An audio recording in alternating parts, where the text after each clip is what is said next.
Hypocrites. Don't you hate them? They say one thing and do another. So annoying. I love Jesus. I'm holier than thou. I'm perfection. I'm a big slut. Look at my boobies. Let's talk about some jazz. Yay! I mean, really, like, that's so annoying, right? It's like, you're a hypocrite. She's a hypocrite. Let's just call everyone in this world a hypocrite because it makes us feel better about being a hypocrite ourselves. I'm called a hypocrite, a liar, a fake, and like all this stuff all the time because I'm constantly contradicting myself. So here's the thing, it is not about being a hypocrite, it is about not being perfect, okay? Like, you know, we believe things, we want to be a certain way, but we can't always execute it. We can't always live up to the full perfection that everybody wants us to be. Like, we just can't. And as a society here, you know, we see this in politics, in religion, in life, in relationships. I mean, human beings are just one big ball of conflicting opinions and feelings. You have conflicting emotions in everyday life. You can't call someone a hypocrite. It's one of those things where it's like, point your finger and you have 3 fingers staring back at you. So by calling me a hypocrite or just being inconsistent, that I am. I mean, granted, I'm a little more neurotic than the regular average person, but that's just me. I mean, I'm on YouTube 24/7. You guys know all my thoughts and emotions and my life. I mean, there's just no hiding what I do, what I've done, what I'm doing. It's okay to change your mind, people. It's okay to change your beliefs. It's part of life, part of evolving, part of evolution. Alright guys, fishies, I love you. You know I do. Thank you guys for watching my videos. And I just put it all out there. I'm an open book, okay? Here you go. I'm well aware that I'm crazy and I'm kind of a conundrum, but I like it. And I like my fishies. Was that a good kiss? People tend to react more strongly to hypocrisy when it includes criticism or negative judgment. And Trisha Paytas and Ethan Klein are no strangers to that. The problem with practicing what you preach or maintaining a high moral standard is that it's work. As humans, we are prone to the principle of the least effort, or in influencers' cases, whatever makes the situation go away, which means that they'll go for whatever option requires the least amount of work. Hypocrisy allows you to appear principled without having to be so, which is much easier than adhering to strict principles. And when you start a YouTube channel with no principles and then suddenly create a platform of morality, principles and standards together, the world will hold you to the high standards you set for others. And with Ethan and Trisha, that led to one hell of a toxic situation. Trisha Paytas and Ethan Klein have one of the most toxic relationships online. From enemies to frenemies to family to estranged, we have all been witness to the toxic behaviour between them both. Starting with Ethan calling out Trisha for catfishing, using editing software and makeup, to an explosive confrontation on the H3 podcast, a Bachelorette spin-off to help Trisha find a man, to Trisha conveniently finding Ethan's brother-in-law Moses and starting a legitimate relationship with him. Ethan and Trisha then decided to create a podcast surrounding their odd relationship called Frenemies. The H3 fanbase went on a rollercoaster of emotions from the jump, laughing at Trisha to hating them to finally loving and enjoying Trisha Paytas. That was until June 8th, 2021, when Trisha Paytas took their final bow from the podcast. And like children whose parents are going through a messy divorce, Ethan and Trisha's audiences were divided. The cross-pollination that worked tremendously well for them would split up, and the kids, the audience, staying predominantly with Ethan and only visiting Trisha for the holidays.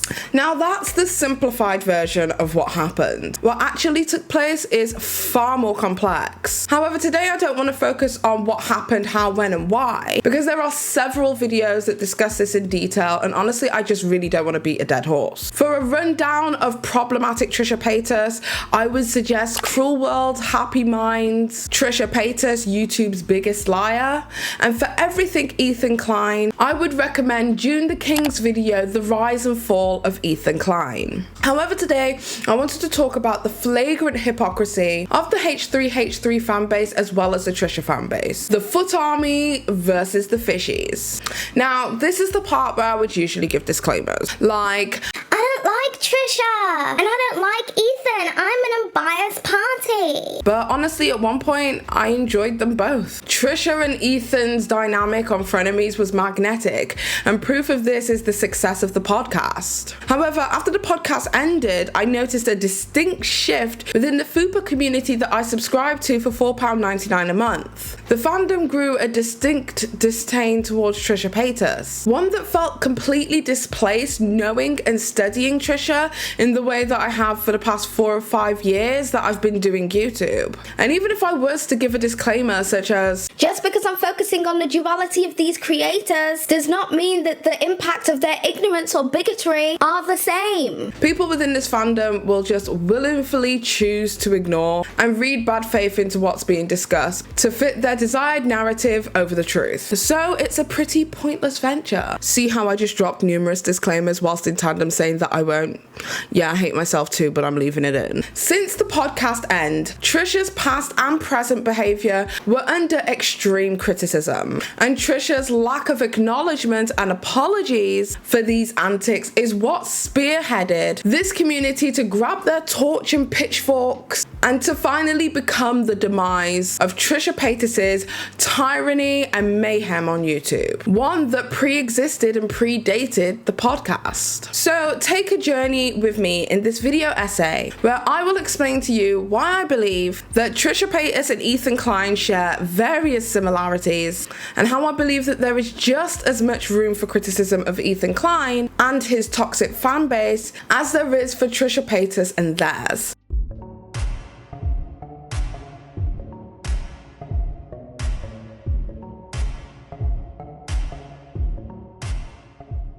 Okay, so Frenemies started on the 15th of September 2020, which was month 4 of the pandemic for me. Many people around the world, including here in Britain, were stuck inside. People had lost jobs, people had become furloughed, a lot of people were either working from home or studying from home, and needed something to break up the monotony of isolation. So Frenemies became a welcome breath of fresh air to everybody who needed it. The H3 fanbase were introduced to Trisha, and most did not like her addition. On the official H3 subreddit, so many OG H3 fans had an issue with the new direction of the channel, how Frenemies became the main focus, and just the general change of Ethan and his priorities, and the change in his demeanor and the treatment of his staff. Before Frenemies was even a thing, there was this entire situation that blew up online with Ethan Klein and his treatment of one of his staff members, Ian the intern, where in one episode he literally just was a complete and utter asshole and tried to actively embarrass him, not just on the podcast and on his platform in front of millions of viewers, but even to all of the staff who were on set. He literally asked to cut his mic. Do you have a chronic illness or of some kind? Not that I'm aware of. Okay. I mean, I just don't know why you're trying to make a joke out of this when I'm having genuine concern for your health. I don't think. Well, as long as I don't have corona or anything, I'm cool. I don't think it's got here yet, but you, by the sound of it, will be the first one to get it. Oh, I got it, baby. All right, Ian, I'm trying to include you in the show, but like... Oh, he's got a corona. Oh, what the fuck? Why you have a corona? Crack open a cold one, my man. Were you just waiting for this? You're starting to sound like a soundbite machine. Yeah. I appreciate that. Thank you. I'm trying to include you in the show, and I don't know if you're doing shtick or if you're trying to engage in a serious conversation He's being a little trolley. and I don't appreciate it. That's the best place to be. What am I doing? Why do you even talk to him? Like, I try to talk to him. I try to include him in the show. I like that dynamic here on the show is what makes it interesting for me. We got 3 guys back there, a bunch of characters, and the 2 of us in here. I'm trying to make the show interesting. I'm trying to enrich the dynamic. But Ian refuses to engage. Like, after all I've done for him, I gave him purpose. I gave him a job. I gave him a girlfriend, a love life, everything. I built him up to the man he is today. And I don't know what I do to deserve this disrespect. Like, I genuinely want to know how he is, and I'm getting shtick. I don't understand. What do you have to say about that? I'm not joking. I think I offer a good balance. I think I'm differentiating from the two comedians next to me over here. We're offering a good Turn off his mic. palette. I mean, All right, let's move on, because Ian's putting everyone to sleep. we talk about everything. I just did a whole, Everything. you guys will see at the copy read for Manscaped, I did a 7-minute monologue about how I nicked my shaft. But we have to move on, because he's slowing the show down. A little disrespectful. That's put mildly. All right, let's just move on because I'm getting upset. So, of course, people were upset about how Ethan treated Ian, and a lot of people talked about how disappointed they were in Yes Man Ela for also behaving like a jackass. But there are also many people who are claiming that Ethan was just joking, and that now seems to be the universal opinion after the recent episode. Yeah, real easy to change the mind of others by just saying it's just a prank, bro. Followed up by a half-assed apology. Like, this shit happens every week. It's a goddamn conundrum, it's a cycle, and that's mostly due to his fans accepting everything he does, even if it's stupid or shitty. He was even like talking crap about his fans, and like there's a fine line between joking around with your fans and then being like, oh, well, I bet some of them are gonna like talk shit about me because of the way I'm behaving. Well, no shit, you're behaving like an idiot. Thankfully for you, you have the most dick-sucking fan base I've ever seen, so at least you got that going for you. But putting the focus back on Ian, I had to endure the entire podcast, and let me tell you, it was a chore. But I wanted to make sure I had all the facts about this whole Ian dilemma. There are some segments where Ethan will say that, you know, he loves Ian, it was just a joke, all this stuff, we're just like poking fun at each other, and Ian even says that it was just a joke, don't attack Ethan, which doesn't really say much, because if I was in Ian's shoes, I wouldn't want to ridicule my boss in front of everyone and expose him. Yeah, I'd like to not be fired. On the other hand, Ethan does have a very dry sense of humor, he's very sarcastic. He'll say screwed up, cynical things in a very casual way in order to produce comedy, and I do that sometimes, so I get it. But let's say this is a joke. Let's say that Ethan being a dick towards Ian was just a huge joke. I'd like to ask the people who are defending this, is this entertaining for you? Watching basically 15 minutes of a Meg Griffin joke? To me, it wasn't really fun watching someone just bully one person for a straight 15 minutes. There was no punchline, there wasn't really a joke in there. It was just him being a dick. So yeah, maybe his intentions were to just joke around, but it's not necessarily a good safety net because the execution was horrible. Especially when Ethan was like, oh, I built you up, I gave you a girlfriend, money, all this shit, you'd be nothing without me. Yeah, that's real charming. And that's without going into how Ethan allowed his fans, as well as Trisha and their fans, to attack one of his other staff members, AB, who ended up receiving death threats and issuing a public apology on the podcast, whilst they all in tandem reacted to Trisha Paytas' highly pointed, aggressive and verbally abusive video rant, where Trisha literally said that they wanted to kill AB. Today we bury a friend. The amount of nasty comments and hate I've been getting across all my social media is insane. I've been told multiple times to kill myself and that I should be fired.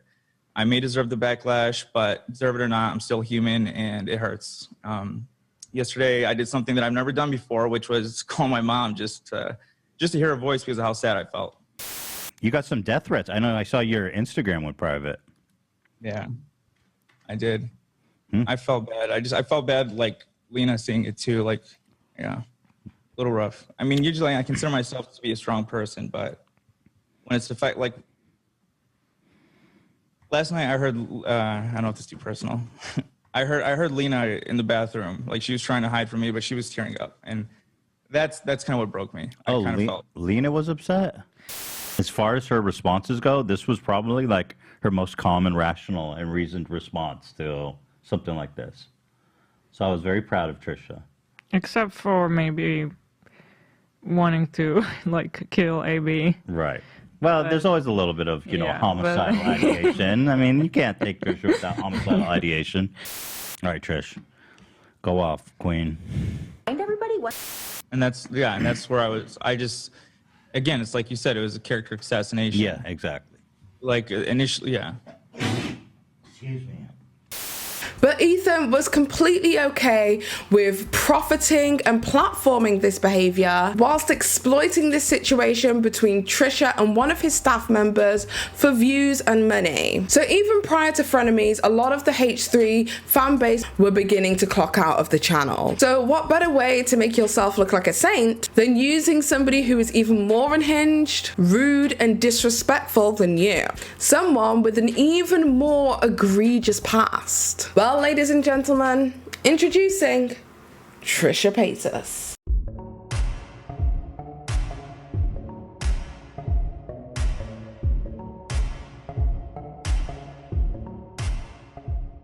Okay, so before I begin, I feel like it's super duper important for us to understand everything it is that Trisha has done wrong. For a cohesive rundown of all of Trisha's prior transgressions and public indiscretions, once again, I would like to recommend Cruel World and Happy Minds video as I discussed in the introduction. But for now, I just want to give you guys the cliff notes. And it's extensive. This list was literally sourced from the Trishyland Reddit, which is a subreddit that is literally dedicated to disliking Trisha. And the length of this list should give you a good grasp as to how long Trisha has been doing messed up shit. So let's read through it. Whew. Role-playing the essay and murder of a child, role-playing the mental illness of a vulnerable celebrity on the verge of their death, role-playing and mocking the survivor of childhood SA, cosplaying a slave and saying that they did it because it was cute, releasing a song called Jungle Fever that compares black men to monkeys, identifying as black, identifying as Jewish whilst also preaching Christ, identifying as trans, identifying as a mental illness that they do not have for attention, examples DID and schizophrenia, vilifying immigrants and communities of colour in support of Trump's election in 2016, blackfishing and dressing up as different races, like the experiences of people of colour are reducible to costumes on TikTok, saying the N-word, saying being gay is a choice and comparing gay marriage to the marriage of animals, accusing a dead man of having been arrested for CP when he was not, shooting an OF with their biological mother and biological sister, cosplaying the Powerpuff Girls for adult content when the Powerpuff Girls are not only children's characters but are fictional sisters, shooting OF content with two alleged abusers and making them money, sexually and physically abusing Jason and Moses, physically restraining them both from leaving, discrediting and victim blaming Moses' survivors, and bullying children on the internet such as Charlie D'Amelio and Gabby Hanna's underage sister. The Trishyland subreddit is a subreddit that for the most part despises Trisha Paytas. But I thought it was important to show that we aren't negating that Trisha has done some awful shit. Because honestly, reading it out loud makes you realize how extensive this list truly is. However, I would argue that with Trisha making their debut online in 2006 and creating content for literally 15 years as the internet's biggest troll, that this list probably doesn't even scratch the surface of all of the apparent disrespectful shit that Trisha Paytas has done. Some stuff, however, I would consider nitpicky, such as cosplaying as children's cartoons for adult content, because honestly, if you were to go onto any, P website, there is a lot of adult entertainers, including amateurs, who do this frequently, and that's pretty much something that's dependent on taste and your moral compass. But I digress. Many people feel as if Trisha needs to atone for all of the things it is that they have done. And I personally believe that many people have overlooked the severity of Trisha Paytas' past and reframed it as growth. Because Trisha served the purpose of entertainment at a time when the world definitely needed entertaining. Because the truth of the matter is, the majority of what Trisha Paytas has done within the past 15 years of their time on YouTube was done long before the series even started, and was discussed at length and ad nauseum by Ethan when Ethan had Trisha Paytas on the H3 podcast. So it's like every week there's a new revelation in your life that you announce on your kitchen floor, and then you stir up a lot of conversation about it. But it's like clockwork. It's just a little too... I haven't had any dramas this year except for you guys. The trans thing. Is that drama? My gender is drama. Like, that's just who I am. I don't think that's... A little bit of a drama. Is it true that you've also identified as black, chicken nugget, and lesbian? Those were trolls. Well, not the lesbian one, but obviously the. So how can you be both how can you be a lesbian and a gay man? And I don't mean to be provocative, but I do think of you as a troll because I see that you are at the center of a lot of dramas that drives views to your channel that I sometimes question if you do believe that.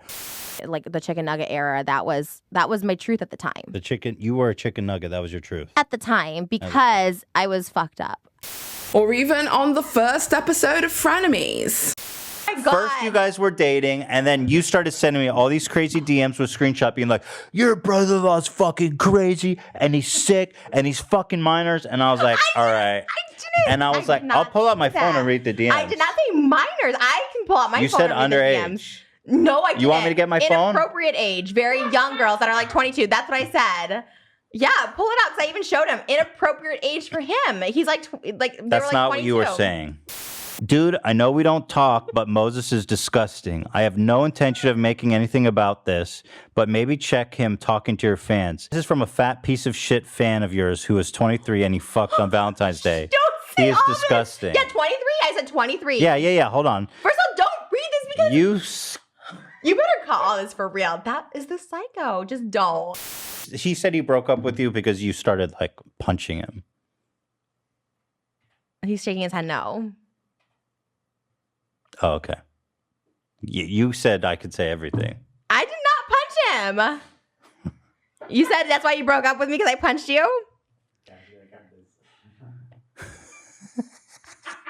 I went like this. Okay.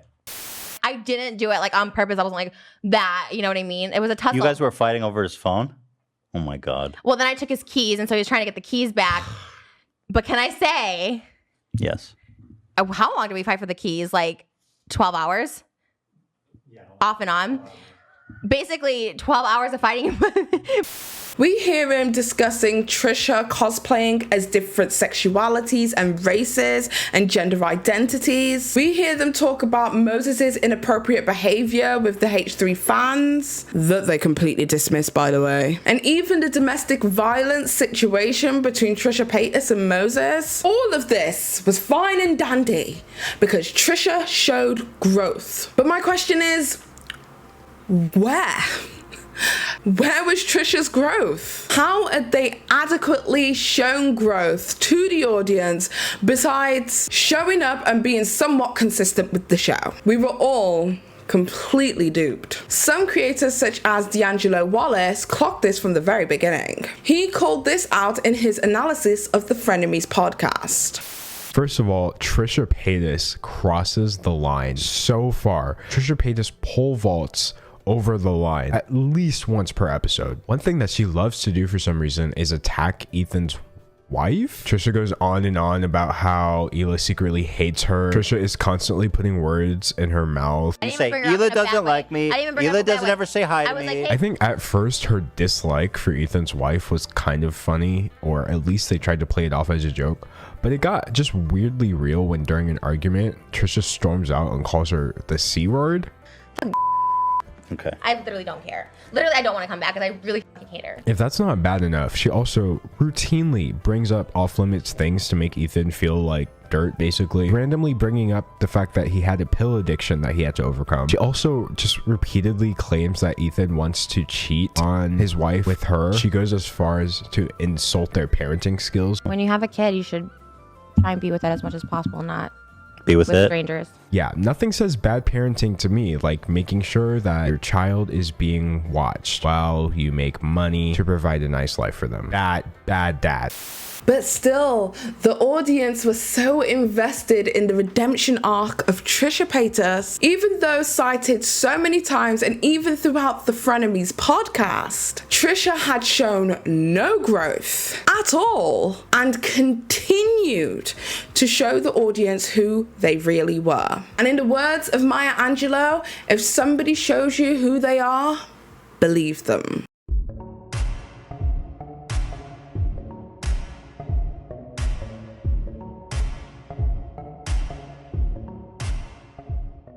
Okay, so we can all see that Trisha has an extremely ignorant and bigoted past and present. They have consistently shown us their ugly side. I, myself, have shown you in detail that Trisha ain't no saint. So don't let what I'm about to say get your panties in a bunch.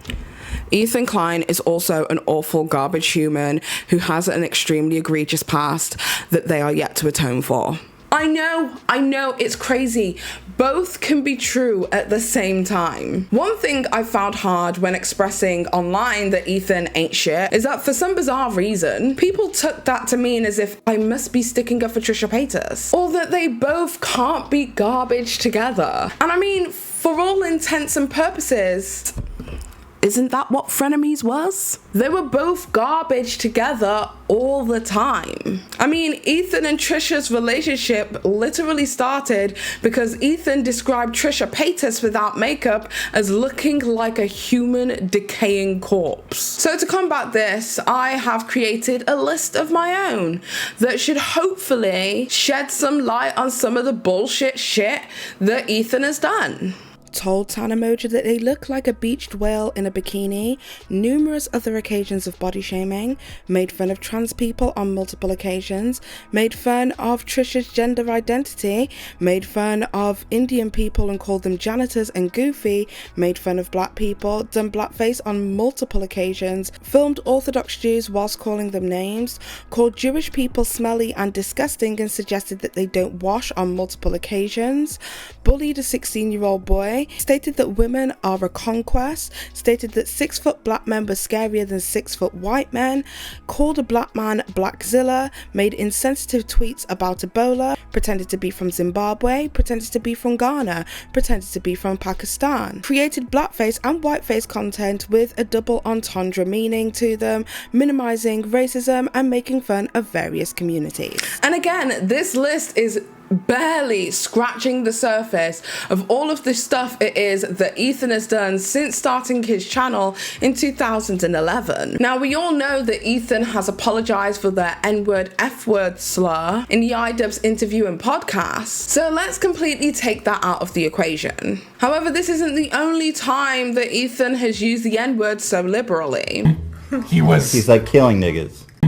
He's like killing niggas. He's like killing niggas.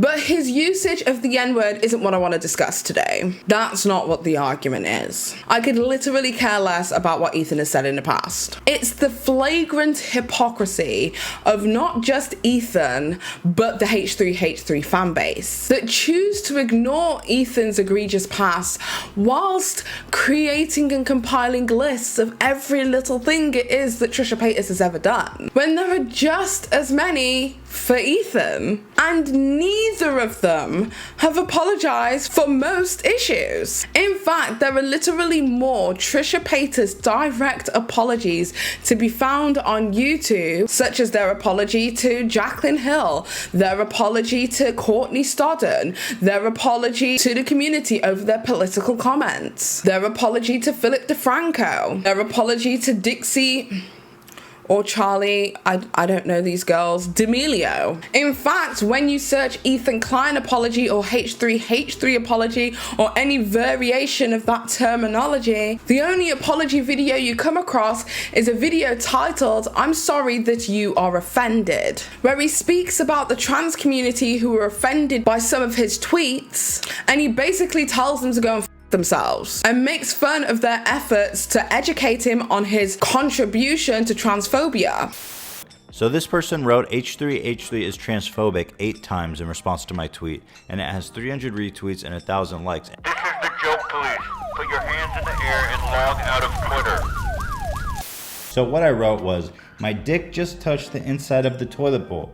There's no other solution. I'm cutting my dick off. Apparently the part that was really offensive that I didn't realize was that underneath I said, my name is Ellen. I'm changing my name from Ethan to Ellen, and thereby starting my life as a female because my dick touched the inside of the toilet bowl. Now I'm just gonna say this for the first time, and I'll keep repeating it, but Just because you were offended by a joke doesn't mean that the joke was inherently offensive. Let me turn on the siren for the joke police. Hold on. Just because you were offended by a joke doesn't mean that the joke was inherently offensive. Is it too late to take the joke back if I've already chopped my wiener off? One person said, the joke is transphobic. The fact that he would make such a joke and not back down when told it's transphobic proves that he is himself transphobic. Boom, dude. Got me every bit of the way. Oh! Lock me up, you guys. I have committed a joke crime. Most people have said problematic shit before. You apologize. You strive to do better. People are mostly quick to forgive and honest mistakes and transgressions. But nah, Ethan had to be childish about this. And by the way, I noticed that you said transgressions. That could be problematic if you think about it long enough. Seriously, that could be extremely problematic. These jokes harm our community. Murder and suicide are rampant.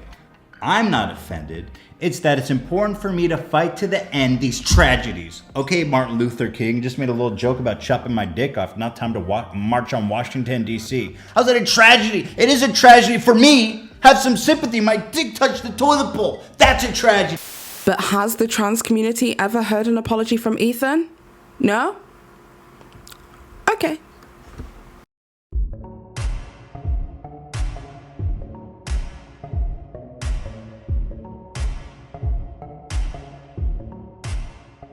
Just because one person has more instances of shitty behaviour doesn't mean the other doesn't have to atone for their past. Both people can be trash at the same time. They don't even have to be equal trash. It's not about scoring points here.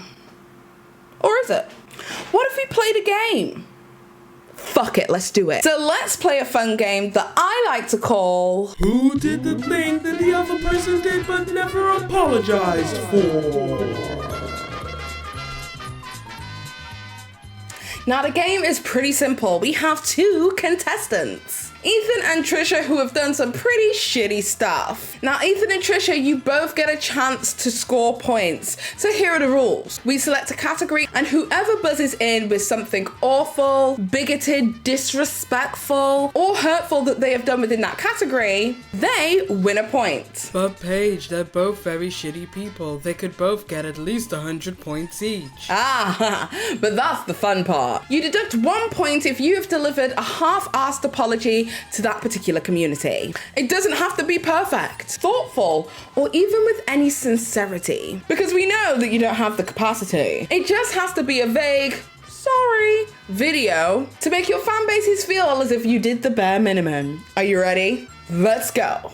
Category 1, racism. Trisha, you're stating that you have 7. Is that correct? Okay, so let's take a look. We have the Jungle Fever music video, identifying as black, wearing a cornrow wig, joking about having a black baby, rapping the N-word in a song, being scared of a group of black men, and spray tanning to cosplay a racist Japanese trend. Now, Trisha, did you deliver any apologies for any of the things you did here? So you said it was a troll, deleted videos, and made one vague apology on TikTok. All right, we'll deduct 1 point, giving you a total of 6 points. Congratulations on doing the bare minimum. Now, Ethan, coming back to you. How many do you have?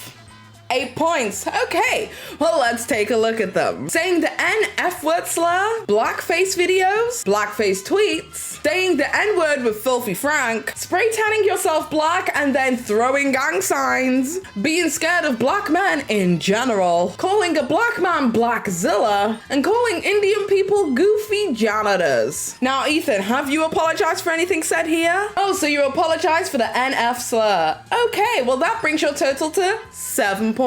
Moving on to the next round, which is category 2, the LGBT. Now, Trisha, how many points do you have? 4 points for Trisha. Okay, so let's take a look at them. Trisha, you came out as trans. You came out as lesbian. You aided in outing your pansexual ex-boyfriend. And you stated that you were a gay man. Did you apologize for any of these things said?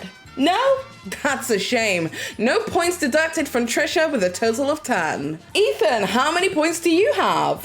3. Okay, then let's take a look. You made the Ellen transphobic joke, called a trans person it, and made fun of Trisha's gender identity by dressing up femme-presenting whilst mocking them. Now, did you apologize for any of these actions? No? That's a shame. Well, now, ladies and gentlemen, we have a tie, bringing these people to 10 points each. So who wins? Absolutely nobody. You're both trash. Bye-bye.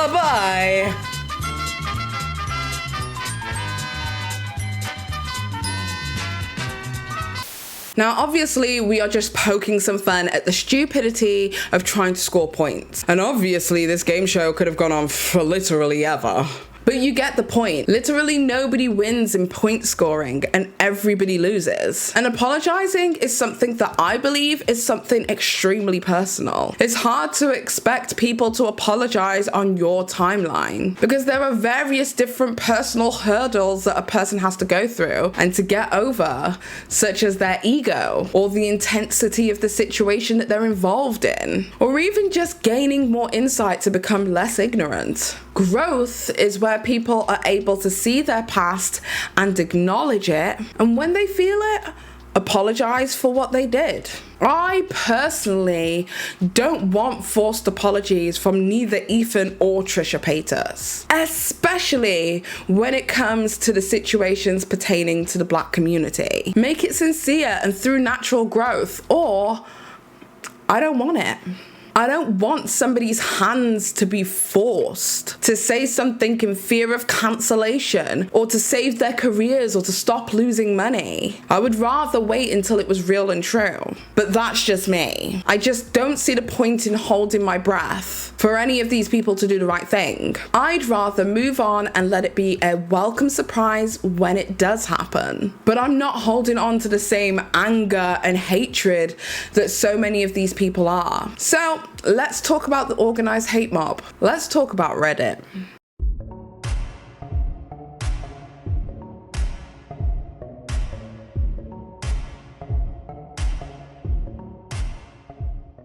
Okay, so Trisha Paytas has been on the receiving end of some targeted hate and harassment from some of the H3 fans as well as ex-Trisha fans who left after the fallout of Frenemies. So much has been going on the subreddits that it's actually got to the point that literally 2 days ago, the fertility clinic that Trisha was attending for treatment was harassed by fans who wanted them to stop letting Trisha have the ability to conceive. Now, I know that online hate can become a lot, especially when you kind of deserve it. But sometimes people take things one step too far, and something needs to be done.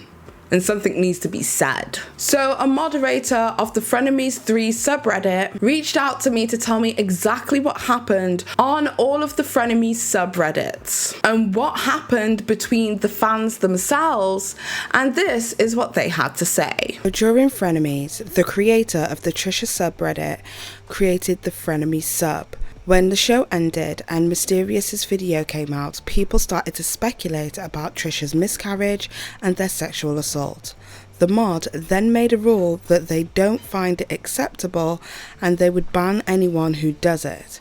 People got upset and called them biased for modding the Trisha sub and decided to make Frenemies 2 where they could discuss this stuff. Frenemies 2, which is now Trisha Land, turned so toxic and disgusting, as I'm sure you're aware yourself, that we decided to make Frenemies 3. At first it was satire and a way to mock Frenemies 2 by doing what they do to Trisha but to Ethan, without fat shaming and all that nastiness. As our subs started to grow, we took it more seriously and people actually started to come over to critique Ethan. Also, I would like to state that Ethan was caught lurking on Frenemies 2 on TikTok, and Olivia, one of the show's crew, called that subreddit their home base. Frenemies 2 is like home base. You know what I mean? Why have they done? Frenemies 2 is like home base. You know what I mean? Why have they done? Frenemies 2 is like home base. You know what I mean? Why have they done? Frenemies 2 is like home base. You know what I mean? Why have they done? Frenemies 2 is like home base. You know what I mean? Why have they done? Frenemies 2 is like home base. You know what I mean? Why have they done? So then I said, Frenemies 2 went down because the toxic behaviour continued and mods no longer wanted any part. So then there was Frenemies 3 and Trisha Land. Frenemies 3 is chill and Trisha Land is crazy, just so I'm understanding. And they said yes, so the mods decided to shut down Frenemies 2 and Trisha Land was created in its place. The following set of screenshots are from the H3 Productions subreddit, as well as the Trishyland subreddit, as well as Frenemies 2 that was originally there before it was taken down. As you can see in all of these screenshots, there has been a massive brigade to target and harass literally anyone and anything that has anything to do with Trisha Paytas. It's even spilt out into the fans attacking each other for supporting who they support. So it's not just trying to remove Trisha from the platform, it's literally just plain harassment towards everyone. Now, Ethan and Klein have made it abundantly clear that they are going to absolutely do nothing to stop the targeted harassment towards Trisha Paytas, which is fine, that's totally their prerogative. But what about the disgusting infighting that seems to be happening between the subscribers? When do they step in and start taking responsibility for what's going on between the fans? Because as far as I'm concerned, it doesn't seem to me like they actually give a about their fans, because if they did, maybe they would have taken the Moses allegations far more seriously. And if you aren't fully aware of the Moses allegations, Moses has been accused of assault to members of the H3 fan base, and Ethan Klein has even stated that he believes that it's true in private DMs that Trisha Paytas leaked. And even with all of that knowledge and all of that info, he has done absolutely nothing to call out Moses himself.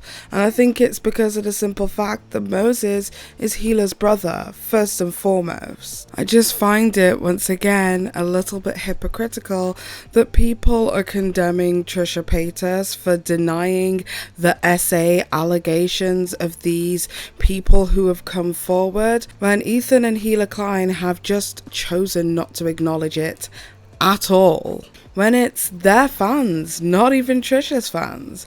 And don't get me wrong, I also see the flagrant hypocrisy in Trisha Paytas denying other people's SA allegations when the whole world is supposed to believe what happened between them and Mr. Riney.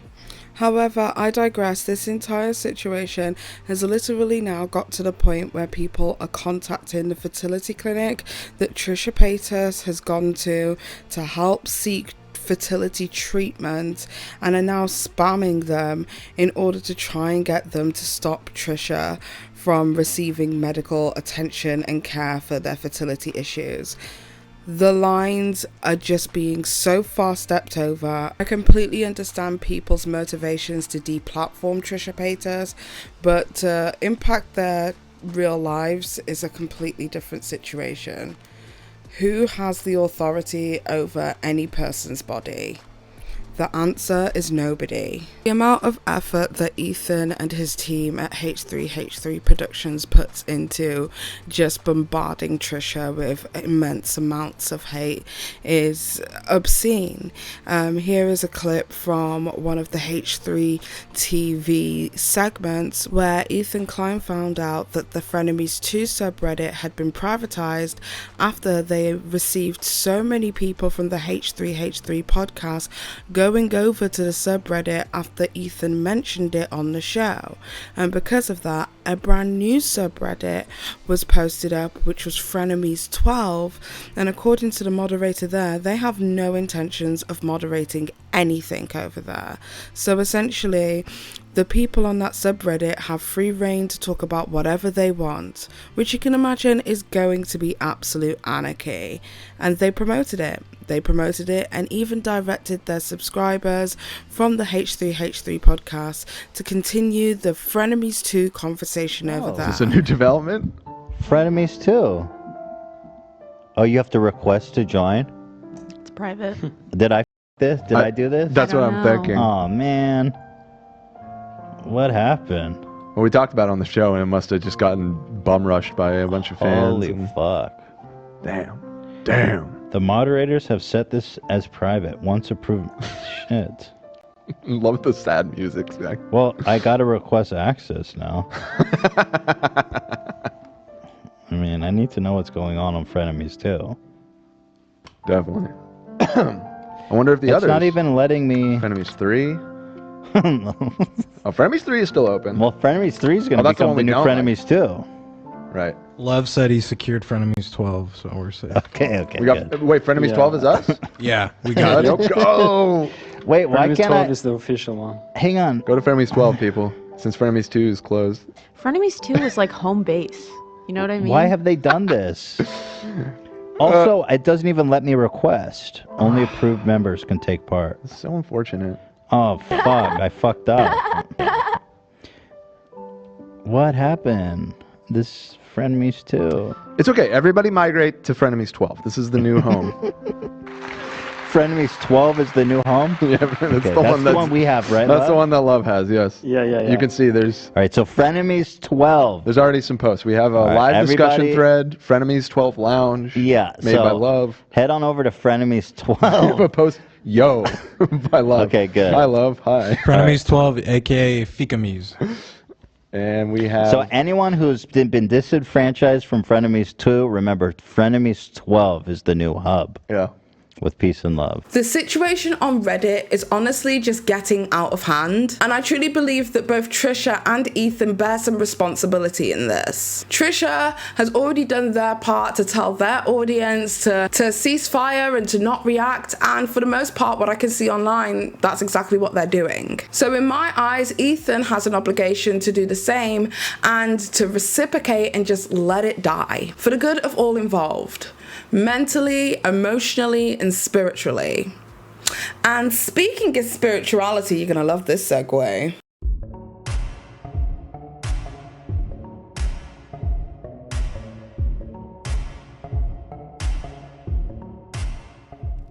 Okay, so one thing about me is that I am a religious nerd. I love religion. I love talking about religion. I love learning about new religions. And one religious community that I grew up around were the Hare Krishnas. Now, many people, and rightly so, have an issue with Trisha Paytas collecting religions like Infinity Stones. And to a certain degree, I can agree that what Trisha is doing is somewhat exploitative. Now, I personally believe that religion and spirituality is such a personal journey. But because Trisha documents their life to a point where they share every instantaneous thought and whim, their spiritual journey has become somewhat of a public spectacle, up for public consumption and dissemination. And that is something that they have done entirely to themselves. You know, Trisha, you can't just do your spiritual stuff without telling everyone about it. It's an option. So whilst Trisha might be on their own personal spiritual journey to their path of enlightenment, their inability to literally stick to anything is driving the internet insane. But one thing that everybody seems to be somewhat uneducated about is the Hare Krishna movement and what it truly means. The assumption tends to be that because the movement is derivative of Hinduism, that Trisha Paytas is mixing Hinduism with paganism, with Christianity, with Judaism, with Catholicism, and whatever else religion it is that they're into right now. But I think it's really important that people become a little bit more knowledgeable to the Hare Krishna movement, because you will actually find that Trisha's personal spiritual journey is very much in line with some of their teachings. And this also explains their desperation to become vegan and failing multiple times, but continuously giving it the good old college try. But instead of me explaining, I'll let the YouTuber Those Hare Krishnas explain. Sri Chaitanya emphasized the worship of Krishna and believed that in addition to chanting the names of God, of which there are many by the way, they should also be chanted on the streets for the spiritual benefit of all. Hence why you see Hare Krishnas always chanting on the street. Chanting means to keep association with God always. So you have to audibly chant Hare Krishna? Yeah. This is transcendental vibration. This transcendental vibration, or chanting, is called mantra meditation. Mantra means to deliver or free the mind. The word Hare refers to the divine feminine potency of God.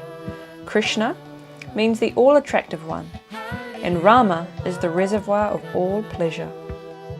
Hare Krishnas or Bhakti Yogis or Vaishnavas or devotees, these are all names for the same group of people chanting on the street.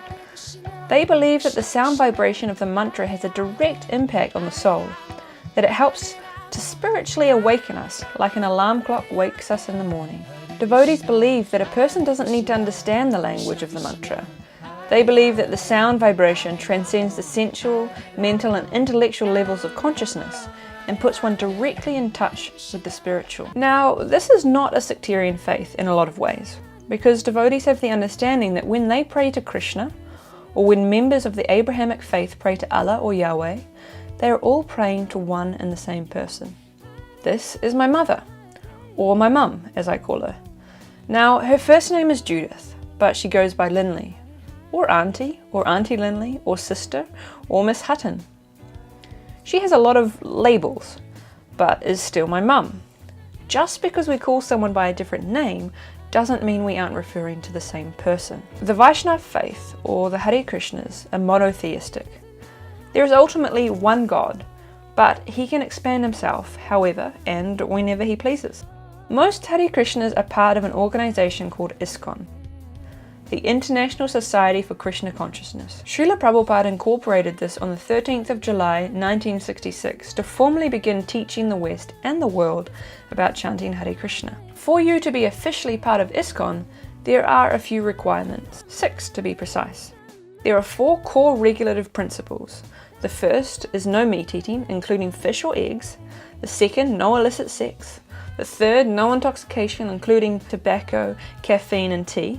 And the fourth, no gambling. These principles are to help you stay focused on your spiritual practice, with your consciousness as clear as possible.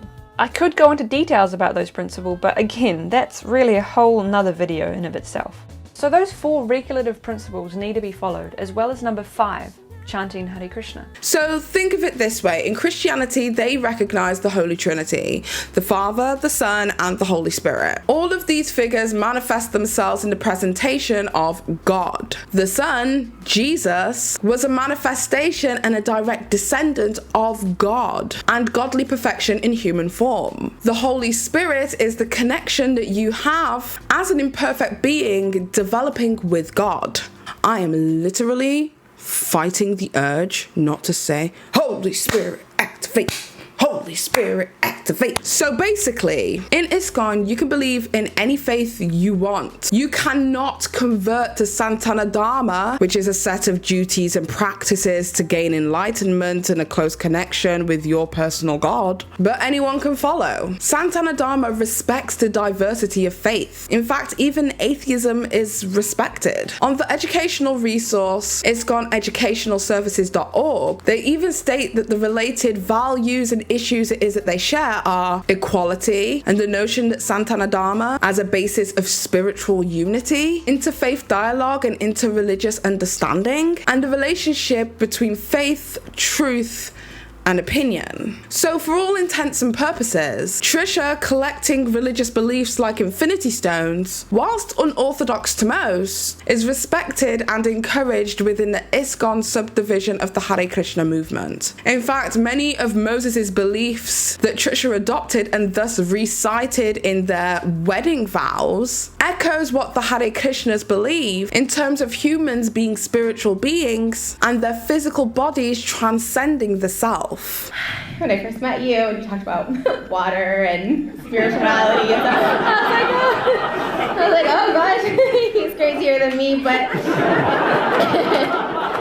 learning about all of it and the actual belief behind it, it really makes sense. And I'm a fluid person and you're fluid, and it just makes sense that we kind of meshed together and found each other, and knowing that we never die, that we do become one body of water together at the end. I look forward to that with you, and I really believe in it. Now, I am not sitting here saying that you have to believe that Trisha Paytas is a Hare Krishna, nor do you even have to respect the way in which they find their spirituality, especially if it doesn't align with your own spiritual belief system. But it's valid. And literally the only reason I know any of this is because growing up in Cardiff, I used to see these people dressed in orange banging drums all through the centre of St. Mary Street, and I became inquisitive. These people and their religious/spiritual practices are valid. And the truth of the matter is, absolutely no Hare Krishna would take issue or fault with the way in which Trisha chooses to find their spiritual path and enlightenment. Just a little tidbit from me, but what's the conclusion?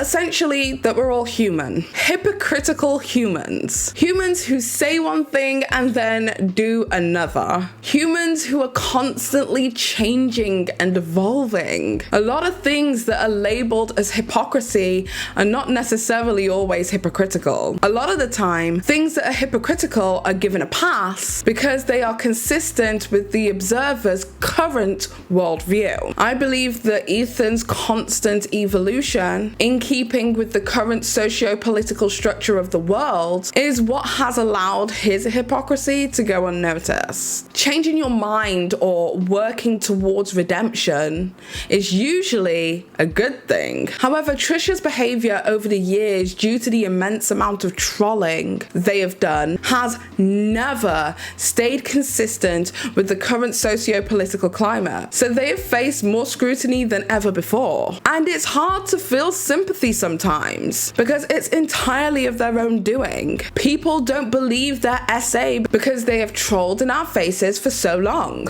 Their religious beliefs seem disrespectful because they have trolled so many minority groups that why would a religious group be over the line for them? This, unfortunately, is karmatic justice. But can it really be classed as karmatic justice when the justice goes beyond the perils of human decency? People are far quicker to notice and call out hypocrisy when it goes against their belief system. Basically, people aren't 100% rational or consistent. Value-based judgments are usually subjective rather than objective. So the extent and the seriousness of hypocrisy is usually in the eye of the beholder. So, what do you see?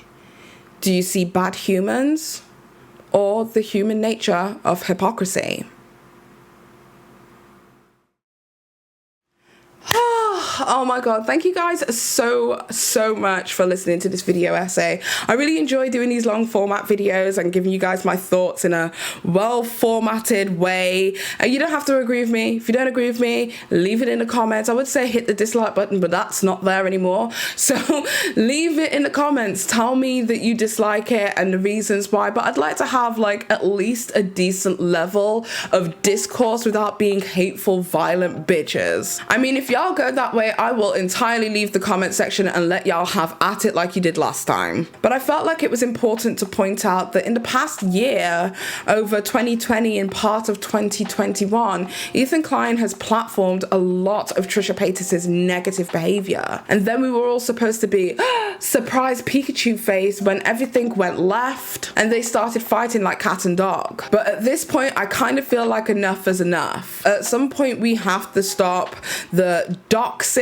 of Moses, getting his marriage certificate and personal information, contacting fertility clinics to get them to stop Trisha Paytas from having a baby, and literally contacting ICE so that they can deport Moses. I mean, forgive me if I'm wrong and maybe I'm being an ignorant Brit over here, but we all know what fucking ICE does to people. But I digress. I feel like something is going way too far and a lot of what is going on is being exasperated by Ethan. So this is basically my call to action, that you don't necessarily have to respect Trisha Paytas as a person and that there is plenty to drag them for, but you do have to respect them as a human being. And overstepping personal boundaries to make real effects in real human beings' lives is just way past shit posting online. Anyway, that is about it from me. I hope you guys enjoyed this video. I certainly have had a lot of fun making it. I hope you guys enjoyed this look. And yes, I will never get rid of my Frenemies merch. I love this hoodie so much, so I'm gonna rock it until the day I die. I want to remember what Frenemies was, which was a welcome distraction from this horrible panorama we've been going through. I hope you guys have an amazing day or evening, whatever the hell it is that you're doing. And until next time, you beautiful, amazing, badass bitches. It's been Paige. Bye. And I stand before you as a hypocrite, as somebody who has not always been on the right side of racial issues. I've said the N-word on my podcast, and I thought I used it in a context that made it okay.